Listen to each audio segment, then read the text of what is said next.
Dynamic Christian Ministries presents Start Our Sabbath.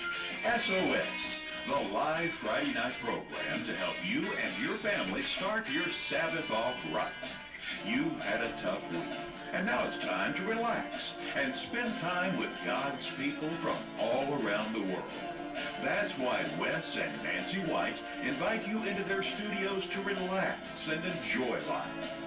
As always, we'll have lively Bible topics, and we'll examine current events. Your input is welcome. We want you to talk to us in our chat room. We want to hear your comments and your questions. So get your dinner and your Bible ready for tonight's show. I'm Mr. Announcer, Gary Gibbons. We're broadcasting live from Big Sandy, Texas. And here are your hosts for Start Our Sabbath, Wes and Nancy White. Good evening and welcome to our 90th show, our 90th show of Start Our Sabbath. I can't believe we're really here. Yes. We hope you had a good week, and we hope you're ready to have a great Sabbath. Nancy and I praise God for his seventh day of rest, and we hope that you do too. You know, it amazes me when someone says to me, I'm sorry your religion won't let you work on Saturday. And that statement, you know, it really amazes me. Why would anyone look on a day of rest as something to be sorry about? I was just listening to a book on tape talking about people needing a full day of rest every week and out in nature. Yeah, there you go. People don't understand that this day of rest that's been given to us by God is a wonderful gift.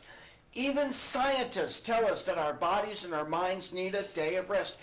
And when we read the Bible, we see that God actually commands us to rest. And then what happens when many people read this in the Bible that we're commanded to rest? They get mad about it. They don't like it. I don't get it. That's why we always go into the show in such a happy mood. We're not only happy to be here with you on Friday evenings, we're also happy to be resting, obeying God in his wonderful command to be refreshed and renewed on his day of rest. But you know, some people carry the Sabbath rest too far. What do you mean? How can anyone possibly carry the Sabbath rest too far? Well, my buddy Shutzy, he's retired and he rests 7 days a week. Well, then you're correct. That's carrying the Sabbath day too far. But, because the Bible tells us to rest on the seventh day, but it also tells us to work 6 days of the week. You need to tell that to lazy Shutzy. Well, hopefully he's watching. Now, before you go off on some crazy stories about your good friend Shutzy, I want to let everyone know that SOS will not be on the air next Friday night. No, we're not predicting bad weather. Just not going to be on the air. That makes me sad that we're not going to be on the air. I know, sweetie, me too. Wes and I are going to be doing some traveling next week, but we'll be back in 2 weeks from tonight. And before we talk about this, about our traveling, I'm going to be here a week from tomorrow giving a sermon. That's right. We're going to go to our 2 o'clock Sabbath sermon. We do it once a month, and we're going to be here not tomorrow, but a week tomorrow. And I'm going to talk about salvation. I'm going to talk about grace. And I'm going to ask the question, does grace exist in a vacuum all by itself, or are there things that are attached to grace? Are there things that accompany grace? Okay, so that's, put it on your calendar, a week from tomorrow, 2 p.m. Central U.S. Okay. All right, speaking of our trip, I love traveling with Nancy. When we're on a road trip, I have her captive inside the car for hours, and she has to just sit there and listen to me go blah, blah, blah, blah, blah. And he's already given me a list of like 6 things to talk about while we're driving. Conversation starters. So it's not going to be quiet in the car. No. But Wes and I are going to be visiting Kentucky and Tennessee, and we're going up there for RLDA business. Yeah, we're going to be doing some filmings for 21st Century Thinker. Mm-hmm. And then after we do the filmings, Nancy is going to go to New York for her job. Say, when do I get to go to New York with you again? Well, I don't know. The last time you were there, you complained about some of the restaurants. Well, just some of them. Basically, New York City has some great restaurants. I mean, in just about any one-block area of downtown New York, you can find like 10 great restaurants all in just one block. That's true. Yeah. But you were annoyed with that one Jewish deli that was run by French people, weren't you? Oh, yeah. Can I tell the viewers about this? Like I could stop you. Okay, all right. So I'm wandering around lower Manhattan while Nancy is at this big conference for her job, and I find this Jewish deli, and it's run by French-speaking Jews. So I figure this, I won't have to worry about them putting pork in my food, so I'm going to try this place. And as I'm looking through the menu, I don't know why, but I think to myself, now there are French Jews, they're running this restaurant. There are German Jews, there are Dutch Jews, there are English Jews, on and on it goes. But I've never met a Mexican Jew, so I wondered if there was such a thing as Mexican Jews. And because you have an affinity for both, Yes. Because you have so many Mexican friends, Yes. and because we keep the Seventh-day Sabbath like the Jews. Exactly. So I asked my French-speaking Jewish waiter, I say, are there any Mexican Jews? And he says, no, monsieur, no Mexican Jews. And I can't believe this. So I say, are you absolutely sure? And he says, I go ask the cook. That's the way Frenchies talk. You know? I go ask You the say so. cook. Yeah. So he comes back and he says, no, monsieur, no Mexican Jews. And now I'm flabbergasted. I'm thinking the Jews in their diaspora have migrated all over the world. There has to be some Mexican Jews. So I pressed the issue with this French-speaking Jewish waiter. So he says, I will go ask the manager. That's the way they talk. Yeah. I will go ask the manager. So sure enough, he comes back and I ask him if he asked the manager, and he says, oui, monsieur. I ask, and he says, no Mexican Jews. I'm sitting there stunned. And now he's getting annoyed with me, and he says, monsieur, s'il vous plaît. That means I'm sorry, I think. I hope that's what Will it you means. please? Oh, okay. He says, I ask everyone, and all we have is orange juice, prune juice, tomato juice, grape juice, no Mexican juice, okay? All right. So what did you learn from that experience? I learned that when you're in New York City, just order the food and don't ask any stupid questions. Now you've got it. Before we go any further, I want to ask that y'all give prayers of thanksgiving for the technology for our show. Other than last week when it was electricity, not really technology, Yeah. we've gone quite a spell without any major technical glitches. Yeah, and you may say the content of SOS stinks, and that's fine, but you got to admit that God has really blessed our technology greatly here in the right. studio. That's because we're in a studio that has fiber optics.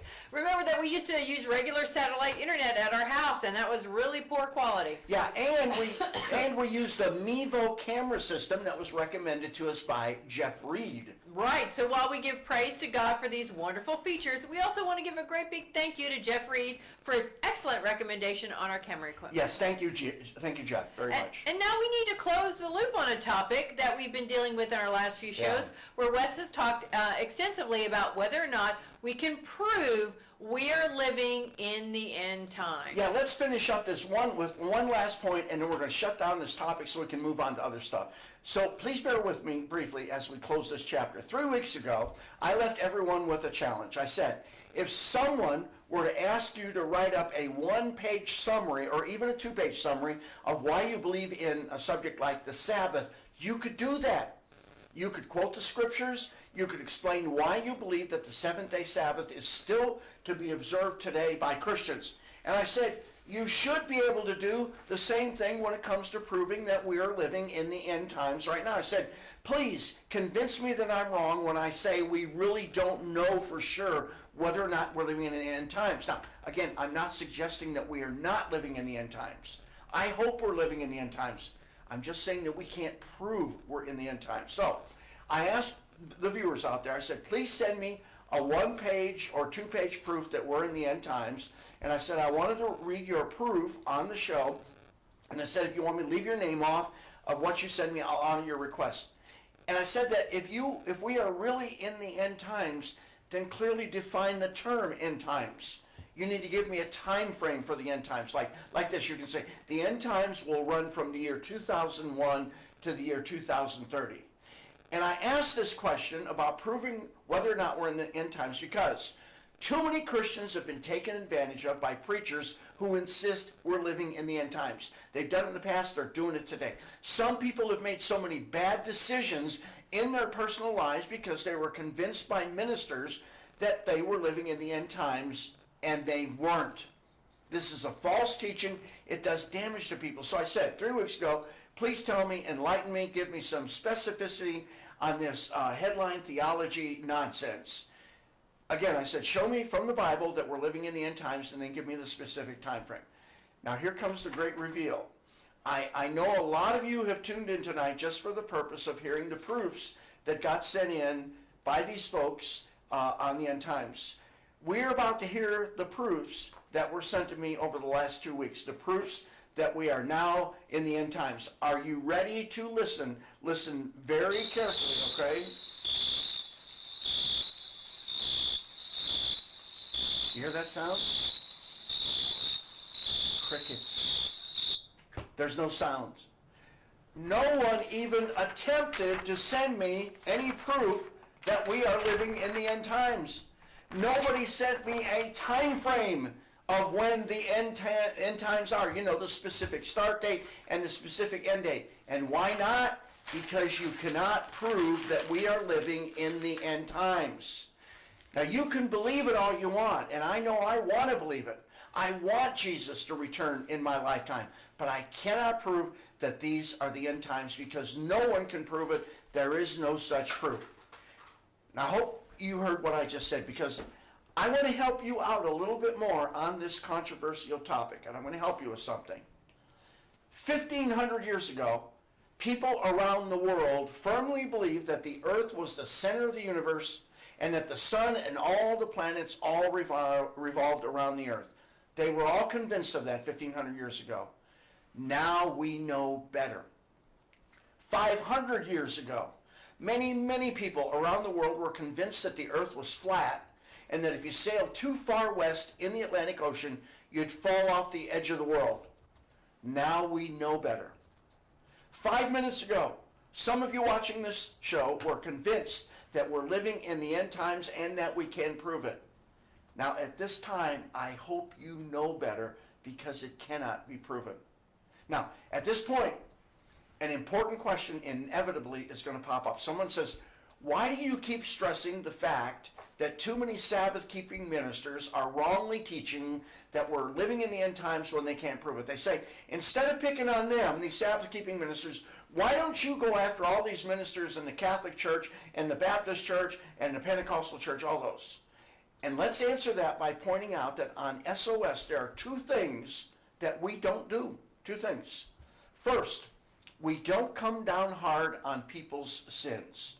I mean, we preach against things like adultery, fornication, homosexuality. We preach against it, but we don't come down hard on people who are guilty of adultery or fornication and homosexuality. Instead of coming hard down on sinners, the everyday people, we come down hard on the erroneous teachings of ministers. Now, why is that? Well, because when we read the Gospels, we find that Jesus very seldom came down hard on the regular people. He came down much harder on the false teachings of the religious leaders of his times, and he came down hard on the hypocrisy of the religious leaders of his time.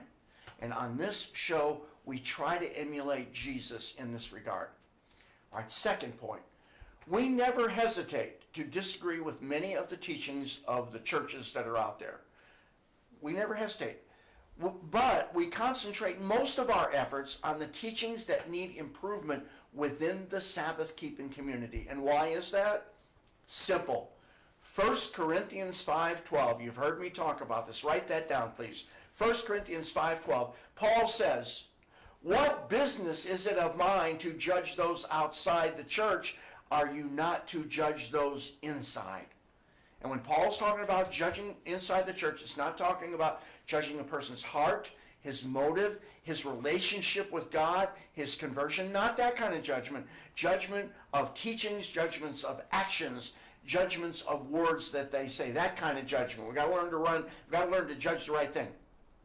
So next time your preacher goes into some long rant against the Catholic Church or the Mormons or the Jehovah's Witnesses or some other group that has wrong doctrines, ask him about 1 Corinthians 5:12. Ask him why the church doesn't more closely follow 1 Corinthians 5:12. But let me give you a warning. Many of these preachers out there, when they don't know the answer to questions like this, they try to turn the tables on you by going after you personally. And instead of dealing with the issue at hand, the question at hand, they'll go after your motive and impute your motive. Or they'll go after your appearance. Or they'll launch into a personal attack on you. And why do they do that? It's easier to go after you personally than it is to deal honestly with your question. So when you ask tough questions like this of your minister, wait for it, here it comes. there's a good chance he's going to get really into a personal attack against you. All right, let's move on from headline theology and the unprovable claim that we're in the end times. And again, if you want to talk to me about it, write to me. wdwhite49@yahoo.com. And if you write me something that's really good and disagrees with me, we'll read it on the air, I promise. And I'll leave your name off if you don't want me to mention your name. Let's move on to our next point. I want to read something that was written by a guy on one of the blog sites. And I'd love to give this writer credit, but I don't know his name. And I've tried to reach out to him to ask him who I should give credit for the following material, but I've not gotten a response. And I want to give him credit because this is good stuff. And if you know the name of the guy who wrote this, let me know. I don't want to give him credit. Anyway, the title of the piece is this: What Every Church of God Minister Should Read to Himself Every Morning. All right, here's what he should read according to this writer. I think this is some good stuff. Every life in my congregation is precious and dear to God. That is one of the most fundamental prime principles that a minister can have in his heart, that every life in his congregation is precious and dear to God. How many times have we taught on this show, God loves you? Now, That's right. Sometimes God doesn't like the things you do. He may even hate the things you do, but he still loves you. And I like to use the example of the mother who's got a son on death row because he killed a bunch of people. She hates that he killed those people, but she can't stop loving him because he's her son. She says, no matter what he does, I've got to condemn what he does, but I love my son. I will always love my son. God feels the exact same way about you. He may not like what you're doing. He may be mad at you for what you're doing, but he loves you. Every life in the congregation is precious and dear to God, and the ministry in the Church of God needs to always recognize that. Next thing that this guy says is, every counsel that I give can impact a life permanently. That's right.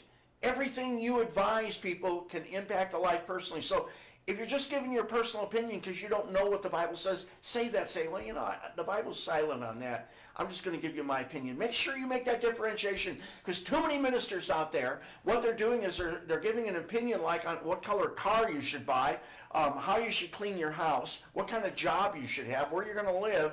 They can't base that on Scripture, and they need to say that. But they've got people believing that this is the will of God that he's given to me. All right. Another piece of advice. He says, my advice can alter the course of history for the life of a member and the lives of generations to come. That's important. And we're going to talk about this later on legacies. Because what's going on is you can damage somebody inadvertently, not meaning to, being a well-intentioned dragon, as Ron Dart used to say. You can inadvertently hurt somebody, mess him up, damage him, and then he's going to damage his kids. And they might damage the grandkids. So the advice that you offer if you're a minister can affect the life of the member and lives of generations to come. Here's the next thing this guy says. I take personal responsibility for every word that I say in God's name. Again, differentiate between your personal opinion and what you say in the name of God. Next one. I have a responsibility to exhort, encourage, and uplift my congregation. Exhort, encourage, uplift the congregation. Don't be denigrating them. Don't be getting down on them. Don't be condemning them, calling them names. They need your encouragement, and you're going to get a lot more positive reaction from them if you exhort them, encourage them, and uplift them than if you condemn them and come down hard on them. The next one. I have the responsibility to take every interaction in equal importance, big or small. In other words, I can't be, as a minister, a respecter of persons. And and we could talk about that for hours, but one of the things I want to concentrate on is this: the little kids. Those little kids are just as important to God as are the tithe-paying members that you have in your church. Don't neglect the little kids. And we see that we can see very clearly. The little kids wanted to come up to Jesus, and the disciples were saying, no, get back, he's too important. And Jesus said, no, let him come to me. Spend time with these little kids. All right, next thing. I must do nothing that negatively impacts a believer's relationship with God, his family, and the church. And we could go on for hours on that. I must respect a believer's personal relationship between him and God. Let me say that again. I must respect a believer's personal relationship between him and God. How many times on this show have we quoted, work out your own salvation with fear and trembling? I can't get in between your relationship, the relationship between you and God. That's between you two. I got no business getting in between it, because you got to work out your own salvation with fear and trembling. Next thing he says, I am not an overlord. I am a servant, a helper, a mentor, and a friend. Is your minister a servant, a helper, a mentor, and a friend? That's all I'm going to say. And then he says, I am a guardian. I must protect the church and its members from abuse and harm inside and outside the church. And here's where a lot of these ministers get messed up. When they talk about protecting the church, they equate that with protecting their 501c3 corporation. That's not protecting the church. Protecting the church is protecting the little ones, the flock, the vulnerable ones, the ones that you were supposed to be a servant of. Next thing, I must avoid greed and the love of money in all its forms as a minister of Jesus Christ. Let's not elaborate. Next one, I must flee from immorality and live a life dedicated to helping and serving the church without distraction. And if you're a minister of Jesus Christ and you're being distracted from helping and serving by other things, you need to give up those other things, because you're supposed to be helping and serving the church. I must preach on things that will make an impact and help the specific needs of my congregation. I must center and focus on Jesus Christ in every interaction and in every message of my pastorate. That is so important. Yeah, preach the Sabbath. Praise God for the Sabbath. We preach the Sabbath. So someone says, oh, Wes is getting all Jesus Christ on us and sloppy-goppy. No, we call the show Start Our Sabbath. We are really believers in the Sabbath. Mm-hmm. But still, the focus is on the Lord of the Sabbath, Jesus Christ.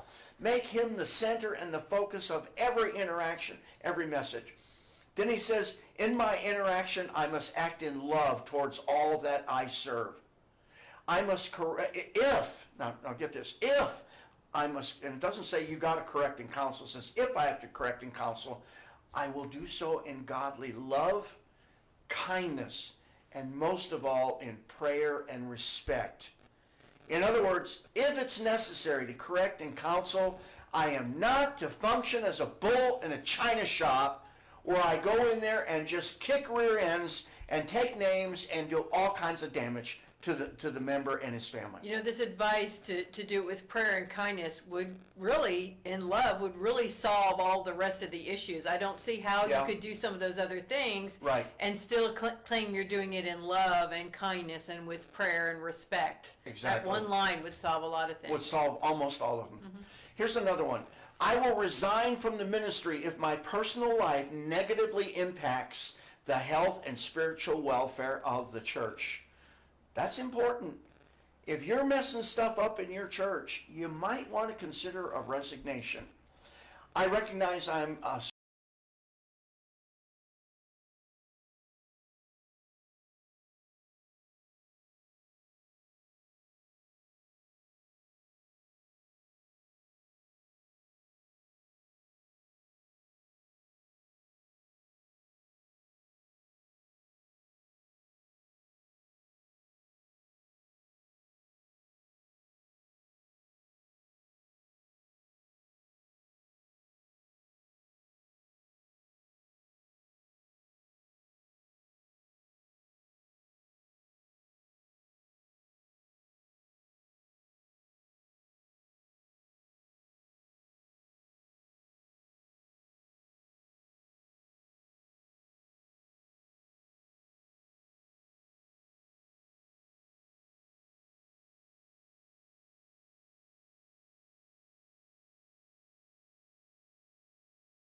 to back up all these statements, and maybe we shouldn't. The point is this. This is how a minister of Jesus should comport himself. This approach that was just described is totally biblical. Now, if you don't agree with any of this, email me, wdwhite49yahoo.com, or talk to us in the chat room. I'd love to hear your thoughts. I'll be glad to share what you have to say, even if you disagree with me, because on this show, we don't get mad when you disagree with us. And if you didn't get all the points, feel free afterwards to go back and watch the rerun of the show. And if you feel that these points or any of this show can be beneficial to others, we ask that you please go ahead and share this show with others. Can you do that for us? All right. Let's move on to the next thing. We've got a great show for you tonight. Wes is going to talk about your legacy to the world. Nancy's going to talk about lessons from a would-be plant assassin.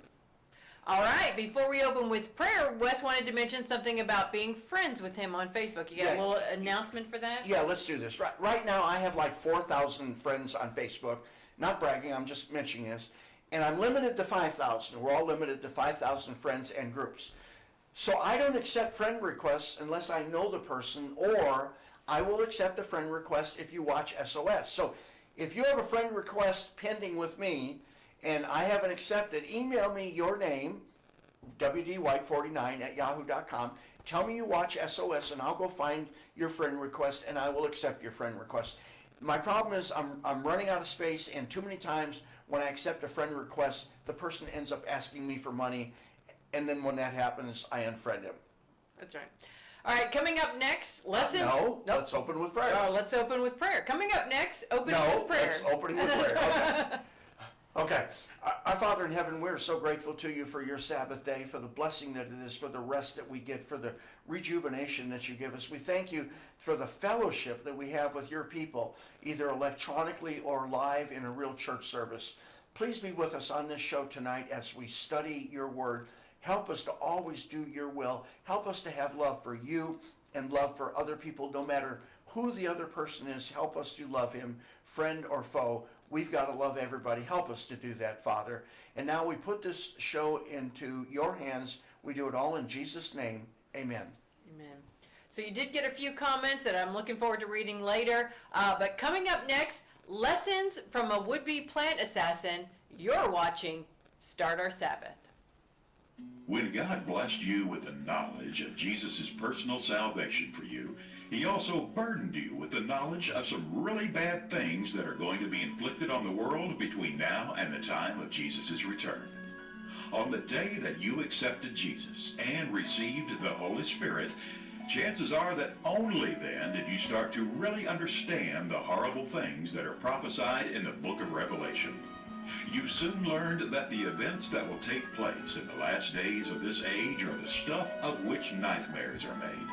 At the Ronald L. Dart Evangelistic Association, we have a message that's helpful to people who know that world events are destined to be traumatic, because difficult days ahead are not something that only the church is cognizant of. Godless secularists are also aware that difficult times are coming.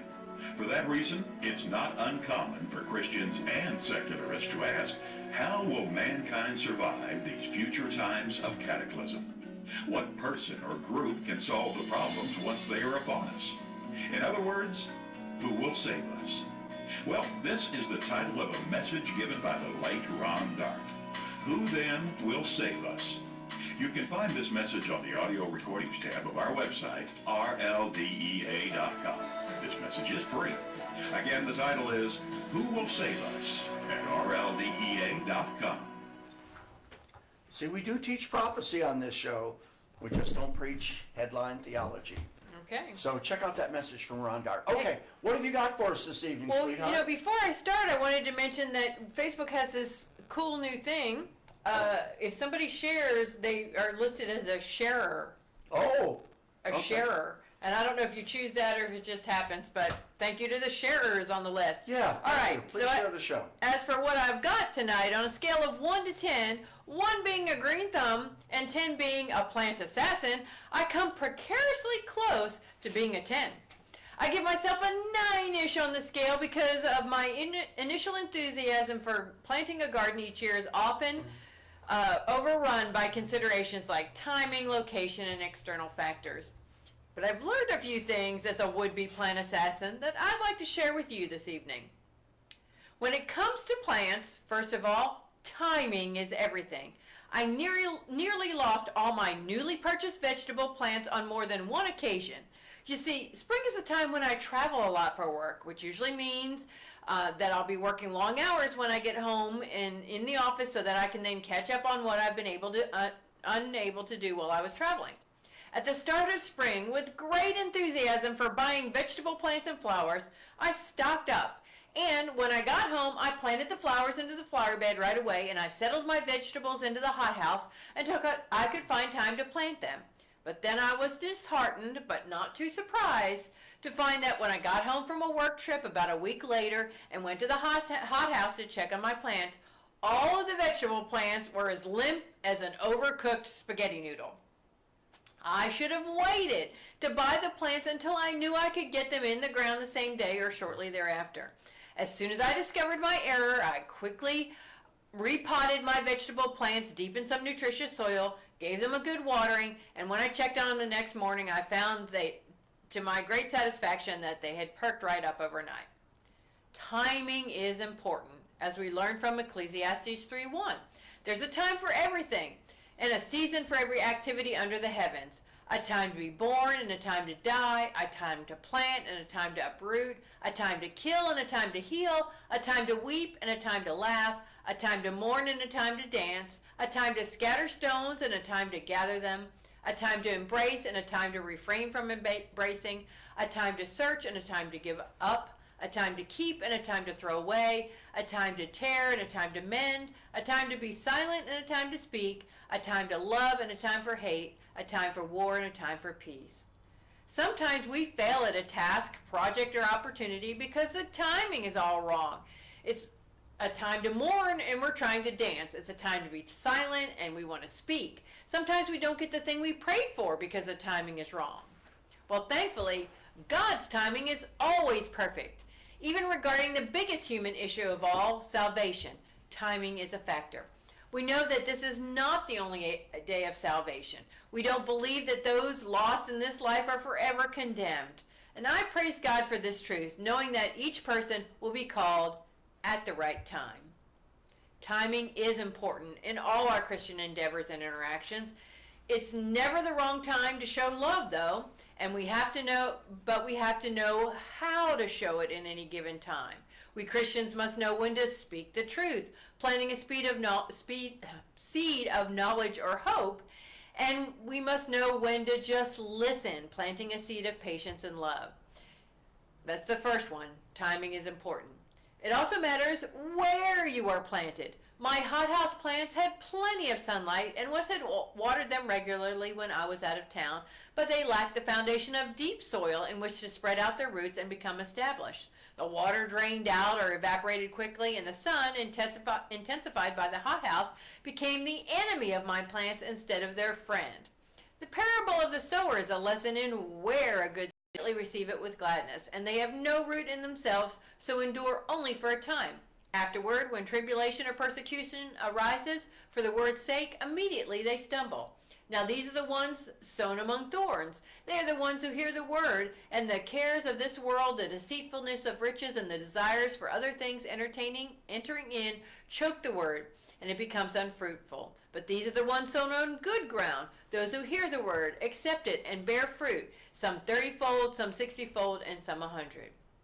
We each have a responsibility to ensure that we receive the seed of the Word of God with the fertile soil of humility so that the roots of the gospel message of love can grow deep within us. With a deep root of love anchoring us, our faith cannot be choked out by the cares of this world, by church fights and splits, by financial, family, or work issues, or by a terrible health trial. So where we're planted matters. What you plant matters too.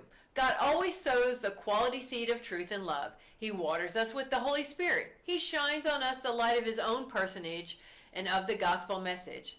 But we do some planting of our own, and this is where some less than quality seed can begin to grow among the quality plants of God. Although the parable of the tares in Matthew 13:25 through 40 is specifically speaking of the sons of the wicked one planted among God's people, it explains in verse 38, I believe we need to think about whether we are planting good seed or bad seed in our own lives.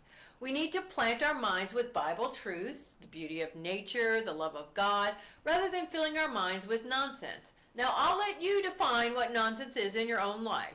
You know, some people would say hours of sports, or others hours of video games, or others would say hours of news programs, or hours of books of fiction, or others would say spending time on social media. The point is that each of us needs to examine what we are planting in our own minds, what we are planting right next to the Word of God there in our minds, which might be choking the Word of God out. And our next point is consistency matters. I believe that one of the reasons God gave us the annual high days is that he knew we would benefit by the repetition, by the consistency. Each year we repeat this annual cycle. In the spring we start off by commemorating Jesus' death. Then we spend time focusing on putting sin out of our lives. In summer we celebrate the giving of the Holy Spirit. Then in the fall we remind ourselves that Jesus is returning as a conquering king, that Satan will be bound and put away as he must be bound and put away in our lives today. We preview the idyllic kingdom that will be established after Jesus' return, and remind ourselves that this is not the only day of judgment, and that the uncalled in this life will have a chance in God's perfect timing and plan. Similarly, my plants need consistent watering and weeding in order to thrive. My next point is roots matter. My saving grace and crowning glory in the planting of, in all this planting business, the point that allows me to give myself a 9 instead of a 10 as a plant assassin is that I managed to get some rose bushes so firmly established that they thrive, even if there's a bad year weather-wise, or if I neglect them for weeks at a time. The key being that they are so firmly established that they can make it through tough times, whether they're man-made or Nancy-made or nature-made. You know, as Christians, we must be like my rose bushes, established plants that endure the ups and downs of life. Psalm 1:2 tells us, but whose delight is in the law of the Lord, and who meditates on his law day and night, that person is like a tree planted by the streams of water, which yields its fruit in season, and whose leaf does not wither, whatever they do prospers. You know, there are several New Testament scriptures that speak of being established as a Christian as well. They tell me to be rooted and established in love. That's Ephesians 3:17. They tell me to be established and firm in the faith. That's Colossians 1:23. They tell me to be firmly established in the truth. That's 2 Peter 1:12. Faith, love, and truth seem like some pretty solid, dependable areas of ground in which to be planted when it comes to survival from heat and from the trials that try to blast me into a wilted state. We believers are not meant to be annual plants, beautiful for just a season and then done before the year is out. No, we're not meant to be hothouse flowers either, precariously holding on only when the conditions are perfect.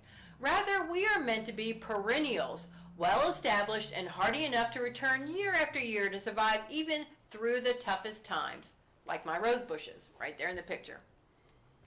Over the years of my Christian walk, I've learned that being firmly rooted in the fertile ground of God's Word, faith, love, and truth is what's needed for me to survive and even thrive as a Christian. And that's as good a lesson as you're going to get from someone who's rated 9 when it comes to would-be plant assassins. Plant yourself deeply in the good soil of Bible truth, brethren. Sow only the good seed of the Word. Take on the liberal watering of the Holy Spirit and thrive. I welcome your comments and questions. You can write me right now in the chat room or anytime. My email is nancy@dynamicchristianministries.org. Thank you, sweetheart. Coming up next, Leonardo da Vinci and Legacy, Lessons for Christians. You're watching Start Our Sabbath.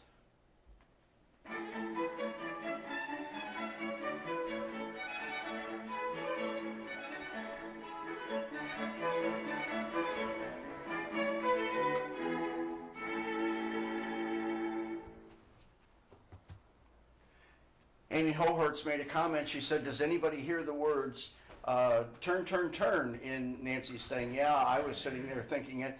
And no, it was not. It might have been Peter, Paul, and Mary, but the ones who made it popular was the Byrds, the folk rock group. Oh, yes. Okay, thank you. All right. So The birds, you would know that kind of thing. why not? We Okay. talked about the plants, now the birds, you got something about the bees? Yeah, there you The go. birds and the bees and the flowers and the trees, that's another song. All right.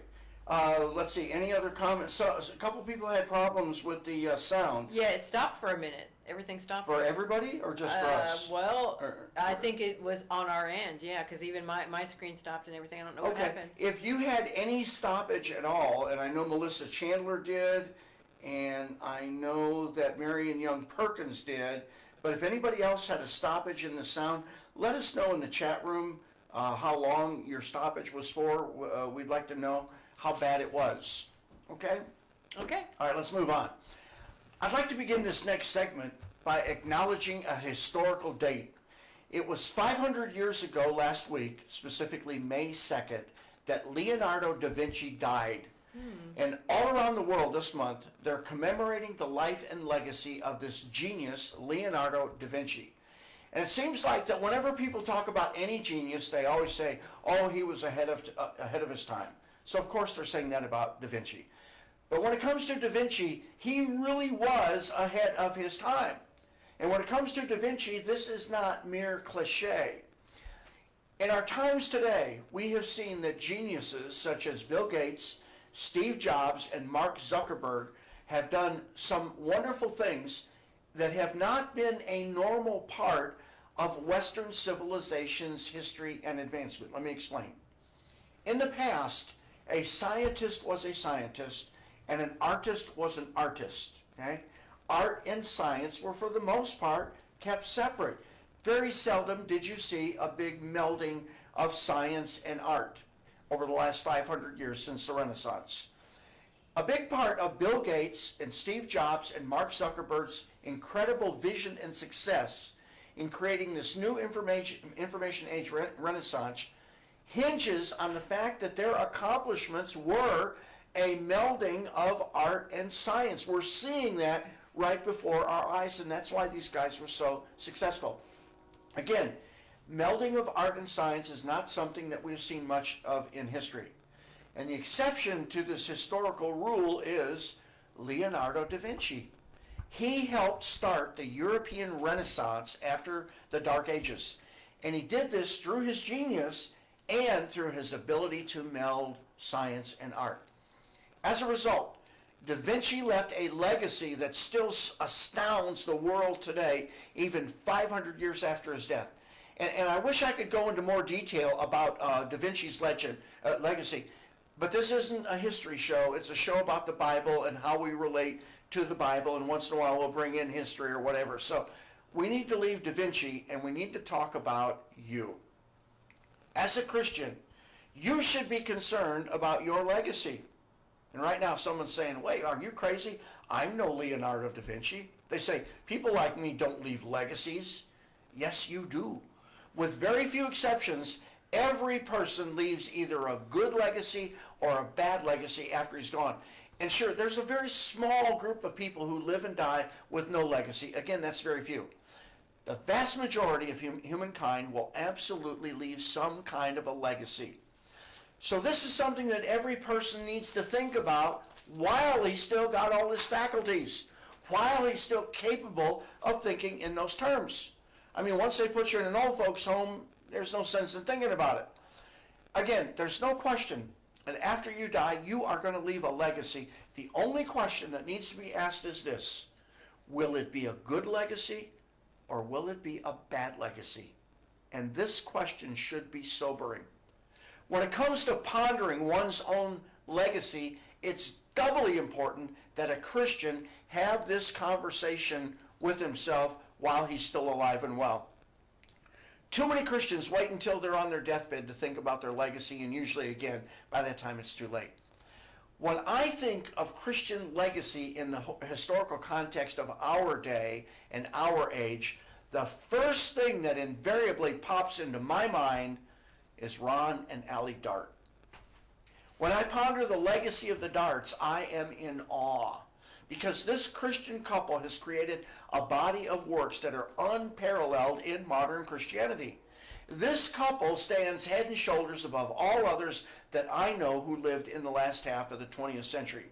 And that's why when Ron became ill, he was incapacitated for the most part. Allie was in charge of his ministry, and I would go over to her offices from time to time and assist her. And while I was there, you know Allie, she would get aggravated with me for something, and I'd always tell her, I'd say, Allie, I'm here because I believe you and Ron have created some excellent works, and I want those works to be carried forth into future generations for 50, 100, 200 years, because I believe Ron's stuff is timeless. And that's why we advertise Ron's stuff on the show all the time. Nancy and I, as a Christian couple, try to emulate the Darts in this regard. They were a great role model. The Darts were wonderful examples of being a Christian. And for that reason, whenever Nancy and I create anything, whether it's an SOS, a sermon, a blog, a women's conference, a piece of music, anything, we always ask each other, how is this material going to play 50 or 100 years from now if someone stumbles on it long after we're dead? Is this thing, we ask ourselves, is this thing that we're creating going to have value? Or will future generations, if they even see it, but if they do, are they just going to laugh at it? And I say this because I'm sorry to point out that so much of the stuff that comes out of the Church of God movement, stuff that's come out over the decades, is going to be looked at in future generations with bemusement and or derision. And it's just a fact that a whole bunch of the past Church of God material is already being scorned by new generations. Not because it's the truth and today's generations are rejecting it, but because it's wrong. It was bad stuff. Using 2020 hindsight, people today can now see that so much of the messaging from past preachers, frankly, stinks.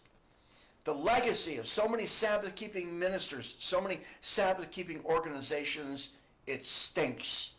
And let's understand a really important principle. I believe that what we leave behind after we're gone is just as important as what we do while we're alive. May I say that again? Can I repeat that? I believe that what we leave behind after we're gone is just as important as what we do while we're alive. Have you ever asked yourself, what legacy am I going to leave behind after I'm gone? A few months ago, they were interviewing this one politician on TV. I'm not going to tell you his name, because if I do, you're going to think I'm taking sides when it comes to political parties, and we don't do that on SOS. Nancy and I are totally apolitical, so forget the guy's name. It's unimportant. What's important is what he said, and it was something like this. I suppose after I'm dead, they just might put on my tombstone that I was a liar, but it won't matter. I'll be dead. This politician claims to be a Christian, and I'm telling you that this is a horrible, horrible thing for a Christian to say about himself. I mean, how can you say you don't care about your legacy after you're gone? How can a person believe in God and fear God and not care about what he leaves behind regarding his words and his deeds that he did in his lifetime? I don't get it. In our present day Christian history, we see too many ministers who have left some really bad legacies. They have hurt people. They have financially ruined people. Even after these guys have been dead for decades, people are still talking about the horrible legacy that some of these ministers have left behind, because people are still suffering from these legacies. Don't you make that mistake regarding your walk with Christ. You had better leave a good legacy of yourself so that after you're gone, people will say that you really, really did let your light shine in your efforts to glorify God. Because we've got to let our lights shine not just while we're alive. We've got to be remembered well by others so that the light of God, which we only reflect, so that the light of God will continue to shine after we're gone. What did Jesus say in Luke 17:2? Luke chapter 17, verse 2. He said it would be better for them to be thrown into the sea with a millstone tied around their neck than to cause one of these little ones to stumble. I mean, think about it. You can cause someone to stumble as you live and breathe. And if you do, according to Jesus, it'd be better if you be thrown in the sea with a millstone tied around your neck. But can we carry this concept forward? In other words, can you cause someone to stumble after you're dead? Guess what? You can. How? Well, here's some examples of people who have hurt others after they have descended into the grave. Got 3 quick examples. First example, I knew a guy who died, and then after his funeral, it was revealed that he had had multiple affairs with other women for years, even up to the month that he had died. How's that for inflicting horrible pain on your wife and on your kids after you're dead? Wow. Second example, I knew of a guy who was really miserly with his family. He had them living in poverty. He did everything he could to give them only the minimum of necessities, just enough for them to get by. They were skinny, malnourished. His kids dressed like ragamuffins. His wife and kids were constantly hungry. Well, after he died, it was revealed that he had been hoarding money for years. And he had been spending money on himself with fancy dinners and luxury events that the family never knew about. Imagine being the wife and kids of this guy who was the head of the house, the guy who was supposed to be emulating Jesus, Jesus who gave his life for us. As the head of the house, the man's got to be willing to lay his life down for his wife and his kids. Imagine living this poorly while your husband's living high on the hog. What kind of a legacy is that for this man to leave behind? And again, he was a Christian. Third, how many ministers have died that we now look back on the things that they did and we're appalled? I'm sorry to say it's many. We now know that a lot of these guys were abusing alcohol, committing adultery, stealing money, and teaching doctrines that they knew to be false. But they wouldn't stop teaching these false doctrines because if they repudiated these false doctrines, they were afraid that their church income would plummet. And I'm telling you, there are guys out there right now who are doing this very thing. Some are independents, some are employed by the corporate churches. They're all over in the Church of God movement. And I call them the Nicodemuses of the church. Now, who was Nicodemus? Remember, he was the one who was afraid to talk to Jesus openly. So he snuck around in the middle of the night so he could talk to Jesus. And he snuck around so he could talk to Jesus honestly and frankly. And he didn't want anyone to hear his questions and concerns, the other religious leaders, because this guy was a respected leader who was expected to promote the party line of the religious movement of his time. More often than you think, some of us hear from a Nicodemus minister within the Church of God movement. And this Nicodemus minister will come to us privately and he'll say, "Can I talk to you off the record?" And in the conversation, he admits that he doesn't believe in this doctrine or that doctrine that his church teaches. But he says, "I have no choice but to continue to promote this false doctrine. I have no choice but to allow others to continue to promote this false doctrine so I don't lose my paycheck." And that's why we call them Nicodemus ministers. So then here comes the question. What kind of legacy are these Nicodemus ministers going to leave behind them? After they're dead, and it's going to be revealed sooner or later, it's going to come out that they didn't believe in these ridiculous doctrines, and yet they promoted them and preached them. What do you think is going to be the effect on the followers of these Nicodemus ministers? A lot of their followers are going to be crushed when they find this out. And again, this is sobering stuff. I don't get it. Why people don't understand the importance of not being hypocritical in their teachings. Jesus railed against the hypocrites. Again, he didn't rail against the little guys who were having a problem, with this or that. He was going after the hypocrites, the leaders, the religious leaders of his time. All right, let's move on. Let's take this to you. What about your legacy? Are you at this time supporting a religious organization that teaches doctrines that someday in the future are going to be revealed as being bogus? Are you supporting a group that's going to end up hurting people after all this stuff is revealed? If so, you do what you want. You work out your own salvation with fear and trembling. This is between you and Jesus. But you just might want to rethink your legacy. Again, legacies don't apply only to ministers and leaders in the church. Legacies apply to all Christians. Each and every one of us has a responsibility to leave behind a good legacy after we're gone, so that we don't cause others to stumble as we're in the grave turning into dust.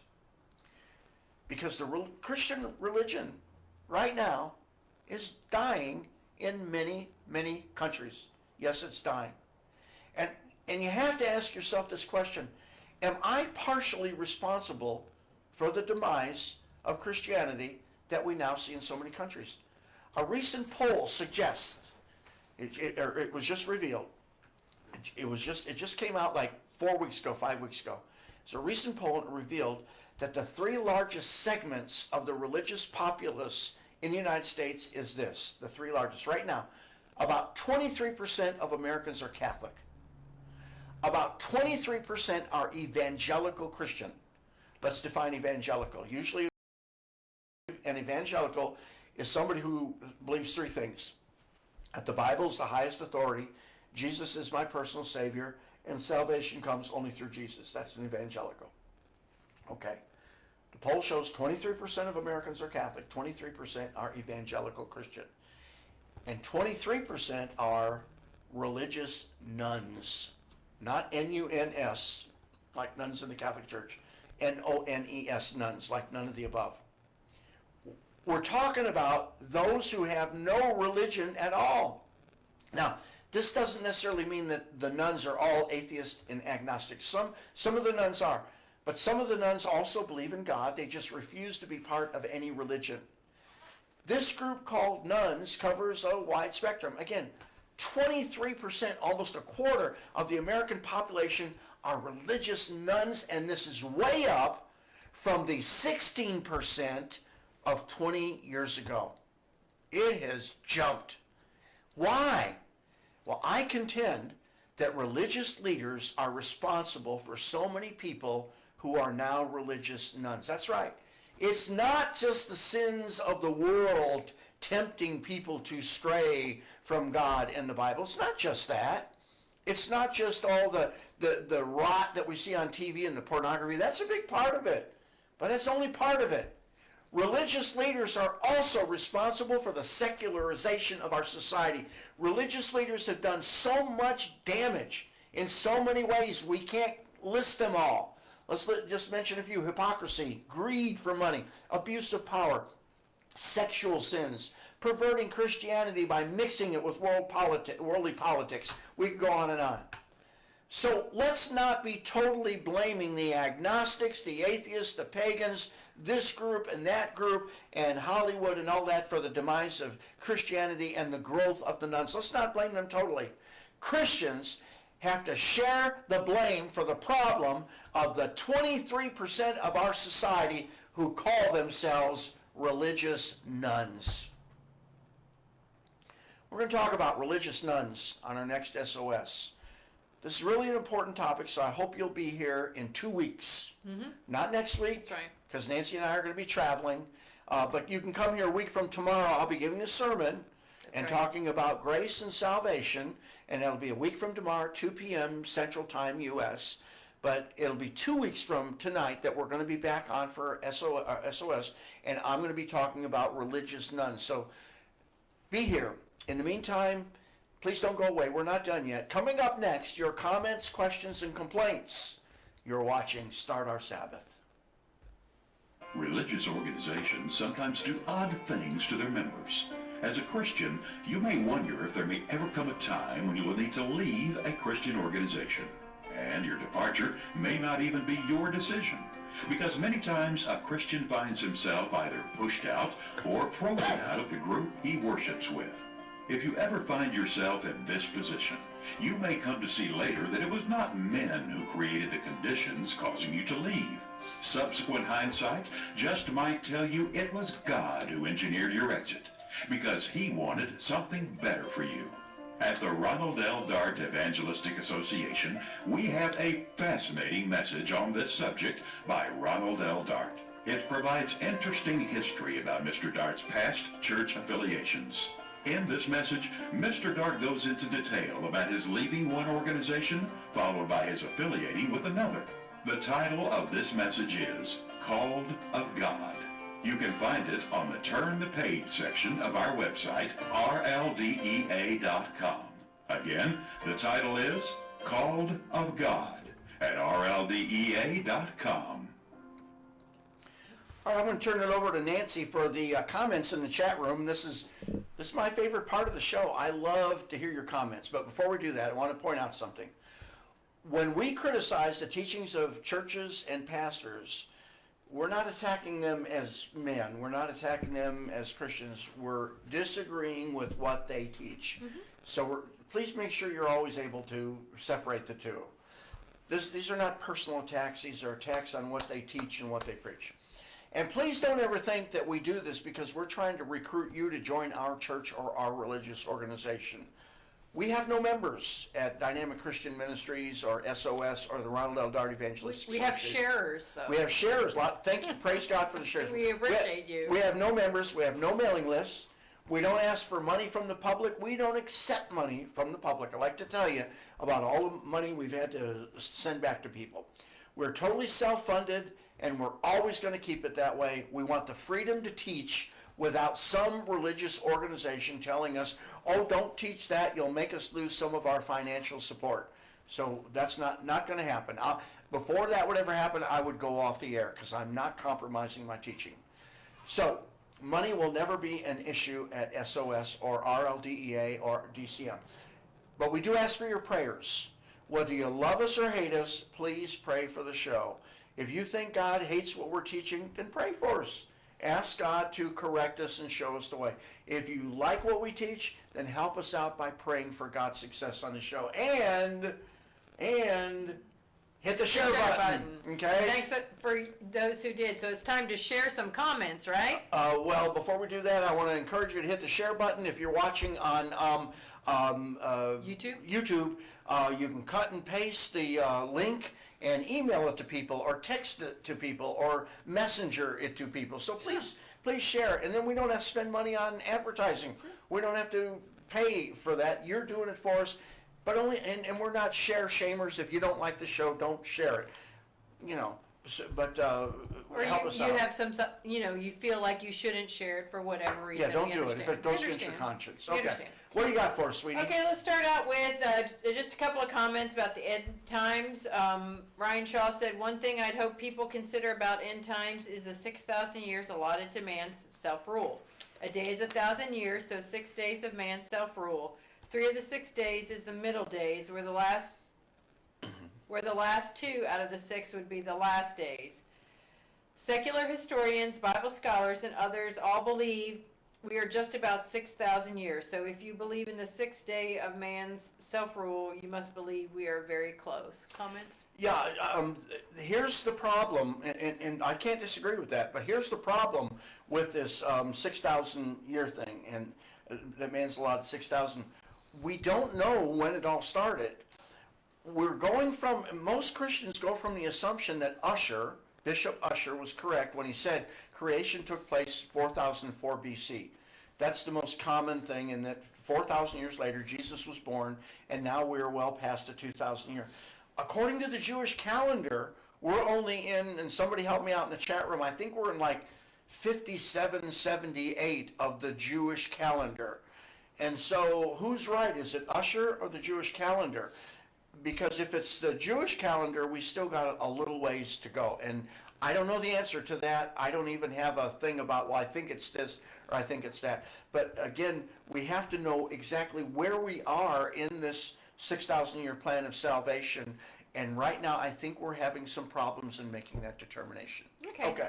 Diane Webb said, certainly every year is a year closer. And we That's all right. know that. And it's closer for you and me, even if it's not, that close, that going that quickly for the world, right? Yeah. Speaking of Diane Webb, and we're talking about money, Diane Webb has a wonderful outreach program in Africa, where she goes to Africa and sees how her money is spent. And if you want to donate to the Tabitha Project, contact Diane Webb in the chat room.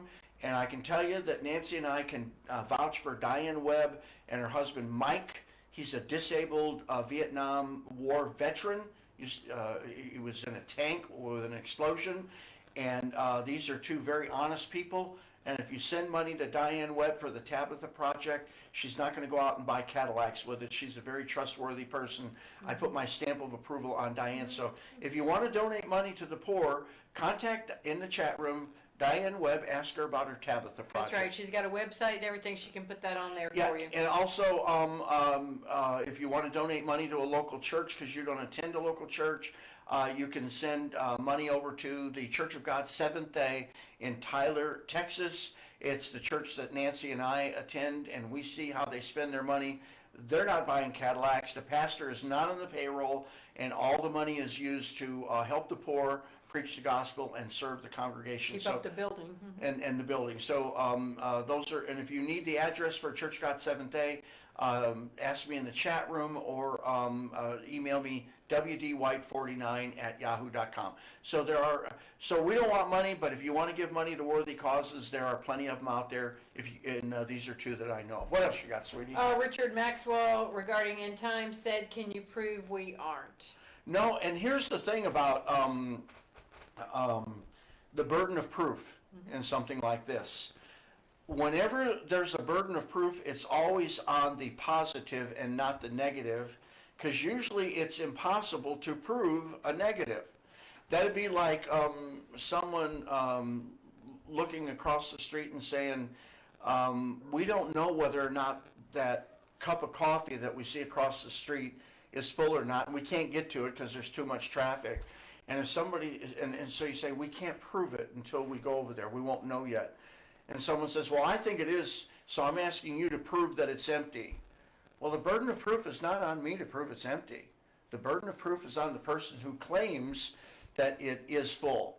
And that's the way burden of proof works. It's on the positive, because you can't prove a negative most of the time. Unless we're talking about this cup of coffee, then we can prove a negative here. But most of the time, you can't prove a negative. So the burden of proof is on the positive. Okay? Okay. All right. And Carl Nachtrief said, "I sure hope the Jews are wrong in their counting." Me too. Wants it to come. Absolutely. Grover Proctor says 5,779 is a year according to the Jewish Excellent. reckoning. Grover's smart. By the way, let's talk about Grover. Grover has a daily Bible reading that he has on the rldea.com website. Check out our daily Bible reading by Dr. Grover Proctor. And he does, I have never seen a daily Bible reading as good as Grover Proctor's. And I think we've created a commercial for it with music and everything. I don't think we've played it yet on this show. We've had so much going on with some stuff going on in our website. But anyway, Grover Proctor, check out rldea.com, the daily Bible reading. You are going to find a daily Bible reading like you have never seen before. And we're going to start promoting this more because it's a real great tool to use in your daily Bible reading. Grover has a strong history with the darts. He goes back years and years. And while Ron was still alive, he was helping Allie from where he lives in, where is he, in North Carolina, I think. And correct me if I'm wrong, Grover. And then after Ron died, he was helping Allie with editing and research and things like that. So he goes way back with the darts, and he's created a great thing for the rldea.com website. So check it out. Okay. A few other things. Paul Shaw congratulated us on 90 shows and says we need to do something special for the 100th program. Okay, thank you, Paul. And he suggested, have we ever had Buckaroo Bob on the show? Now, when we started Bring on the Sabbath, we did have Buckaroo Bob. Yeah. So maybe Buckaroo and Susie Q could come on the show, and Dr. Nelson, if he's still alive. Yeah. I suggest maybe some funny outtakes. That's a possibility. Okay, we'd have to. Although we don't have any. Yeah, we'd have to get some. I mean, it's all funny, but let's see. Diane Webb was talking about your first comment, or first segment, says, after 56 years, I can attest to some counseling that sure impacted me and my family. And Amy Hoherd said that that you, when you said God loved her, reminded her of the song red and yellow, black and white, they're precious in his sight. Jesus loves the little children of the world. Very good, Amy. Thank you. And oh, by the way, Richard Maxwell says Schroeder's cat. I love Schrodinger's cat. Schrodinger's cat. Well, he misspelled, and I didn't say it right. Schrodinger's cat. And I didn't even know about Schrodinger's cat until I watched it on Big Bang Theory. So Richard, very good comment. And if you want to look it up on the internet, we don't have time to get into. We might do a show on Schrodinger's cat sometime. Oh, there you go. Thank you, Richard. That's a real good comment. Okay. And speaking, thank you, Amy. That's a great comment. Jesus loves all the children of the world. Absolutely. Okay, and then Paul also said that this Through the Bible by Dr. Vernon McGee is 80 years and still is available on audio and video. So yeah, Vernon. So you're talking about legacy. Yeah, Vernon McGee. In fact, we stole an idea from Dr. Vernon McGee on RLDEA. And if you don't know Dr. Vernon McGee, he's been dead for years. And they take his old audio programs and they put an introduction to it and then a closing and some music and, blah, blah, blah, maybe some little current event type thing to get you interested, and then they launch into a show. They don't edit any of it. Well, we do the same thing with Ron on Turn the Page. So if you go to the RLDEA.com website, there's a tab called Turn the Page, and it's got me and Gary in the beginning talking about something, and then we launch into Ron's thing. And the thing about Ron's stuff, we never edit one single word. We don't cut off a word at the end or a word at the end or any words in the middle. Our strict policy is, if Ron said it, we're going to broadcast it. And some people have said to us, well, Ron doesn't believe that way anymore. I'm not going to try to divine what Ron would want played and not played. I'm just going to put it all out there. This is what Ron said, and these are his exact words. And some people say, well, you're the only one that's playing this stuff of Ron's that's really old. And it's like, yeah, this is what Ron said, and if you want to think, that Ron has repudiated that, that's fine. Maybe he has, but we're not going to make the mistake of starting to edit. Well, he doesn't believe this. Let's edit this. Let's edit. No. Sure. Everything just goes out the way that it is. Everything that he's done that we can get our hands on, we put it out there. And if you don't like it, that it's older stuff. Like what was the one we advertised about tonight about church? The church kicking you out and all that. I forgot about leaving a church? Yeah, something about that. That's an old one. Oh. And some people say, well, you shouldn't be having that on the show because Ron gave that sermon years and years and years ago. Sorry, it is what it is. And we're doing it from a historical point of view. This is part of Ron's history. So anyway, if you have any thoughts on that, we'd appreciate it. But anyway, we do the same thing they do for Dr. Vernon McGee. I got off on a totally off tangent. Sorry about that. Amy Hohertz, talking about legacy, says, my mom has been gone almost 12 years, and she left quite a legacy. A lot of people remember her fondly, and I remind them of her. They remember her kind and friendly nature. And, I don't know all of the Hohertz children, but the ones that I do know, are good and kind and friendly people, so they're part of her mom's and legacy. Dad's legacy. Mm-hmm. And I can add an amen. Now, I don't know Amy's brothers and sisters very well. I know Amy, but I knew Amy's mom very, very well. And she was the epitome of a good Christian woman. I mean, she never raised her voice. She never bore false witness against anybody. Mm-hmm. She is a very kind and loving mother. So, yeah, Amy's mom left a wonderful legacy from her life. So I got to add an amen to what Amy just said. Thank you, Amy. Great. Larry Evans says, what I care about is that, speaking of legacy, what I care about is somebody will have something to remember about me, hopefully good. I've been writing an autobiography since I was young and have written travel journals from the many trips I've taken over the years, maybe a family member, and find them interesting. And of course, there are pictures in the collection. So that's one way to ensure that information about you and your legacy is available. Mm-hmm. Richard Maxwell says, I can only do my best, and when I open my eyes and Jesus is before me, and he says, good and faithful servant. Well done, my good and faithful servant. That I know, that I will know, and that was what matters to me. And of course, that is our first priority. Yeah. But if you're doing stuff that'll, make God say, Jesus say, well done, good and faithful servant. You're bound to be doing something that creates a legacy that has a positive impact on Yeah, other people. and when we talk about legacy, we don't do it from a vanity point of view. I probably should have said this in the show, so people will look at me favorably. We look at it so people will look. Our legacy should be so that when a person in the future looks back at me, they say, "I see Jesus Christ in him." It's only a reflection of Jesus that we want them to see. I don't want them to see me because I'm nothing. I'm just carnal. I'm sinful. I'm human.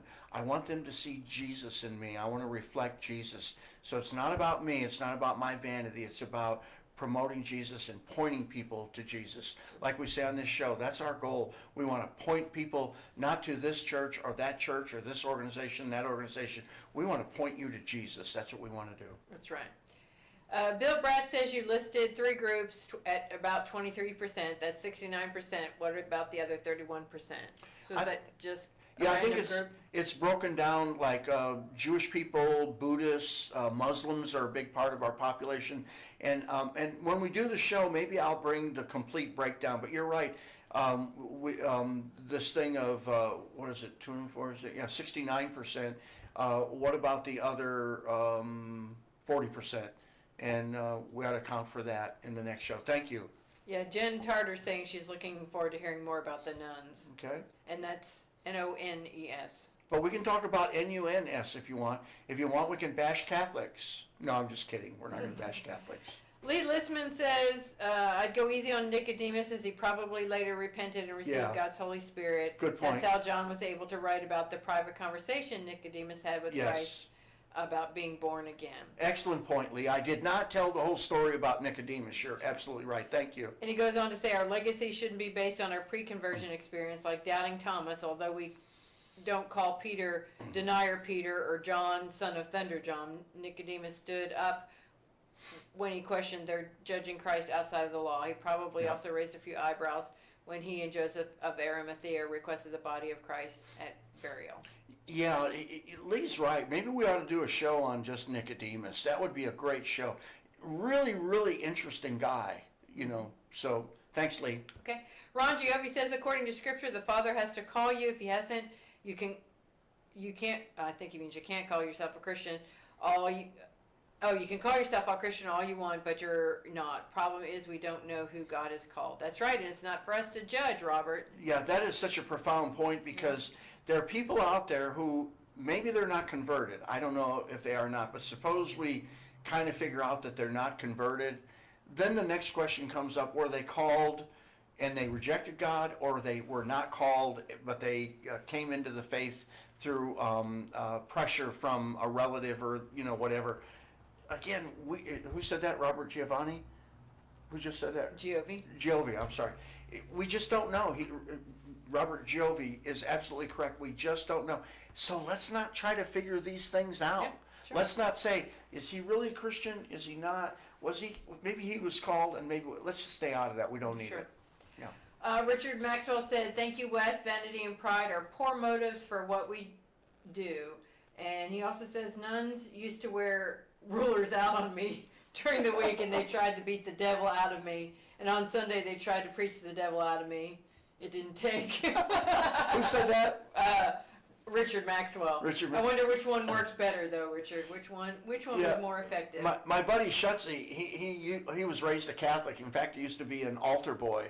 And he'll tell you about how he used to get the tar beat out of him by the nuns with those rulers. And he's got some great stories. I wasn't raised Catholic, but I had a lot of friends who were, and great stories about nuns just whacking the daylights out of them. I enjoy them immensely because I wasn't on the receiving end of the whacks. So, well, good for you. Carl says Nicodemus was in a difficult situation being a Pharisee and following Christ. Yes. Grover Proctor has offered to put people on a list if they want. He gives his email address in the chat room in YouTube. So I'll just say it to you. It's grover@groverproctor.us. So grover@groverproctor.us should be easy to remember. Yeah, and I suggest get a pencil and write this down because I want to ask Nancy to say it again. Get on Grover's email list. if you don't have the discipline to go to the website every day for your daily Bible reading, Grover will email it to you. And here's his email address. Nancy, say it one more time. Grover@groverproctor.us. Okay. Thank you, Grover. Okay. And he thanks us for the promotion. Said he's had a preview of the actual commercial, and that he was humbled by it, and he thanks everybody. Okay. You saw. How did he see the commercial? I don't know. Oh, okay. Maybe you ran it by him for content. Yeah, or maybe I played it and can't. Because he's alive, you can't run it by Ron and ask him if he approves. Yeah, right. And I can't remember what I did this morning, let alone whether or not I played the Grover commercial. So. Right. But we're gonna be promoting it.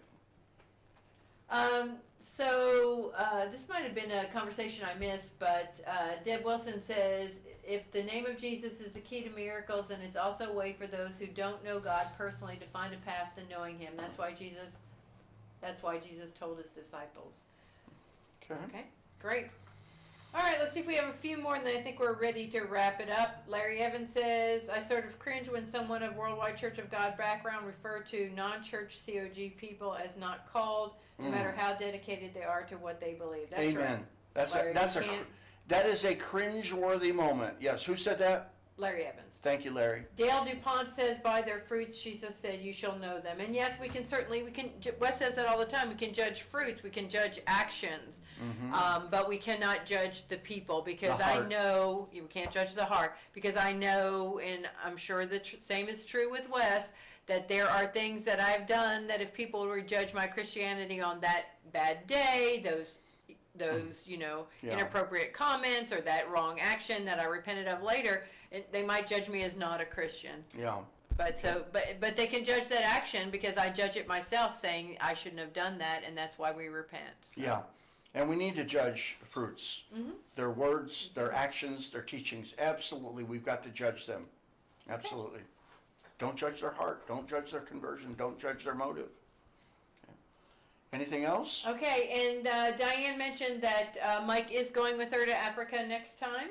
Okay. And she gives Tabitha Outreach Foundation is the address. So. Okay.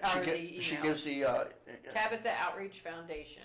She gave the address or the email address? No, I think that's the website. Oh, okay. Oh, the website. Okay, very good. Okay. Okay, check it out if you need a place to send your donations to.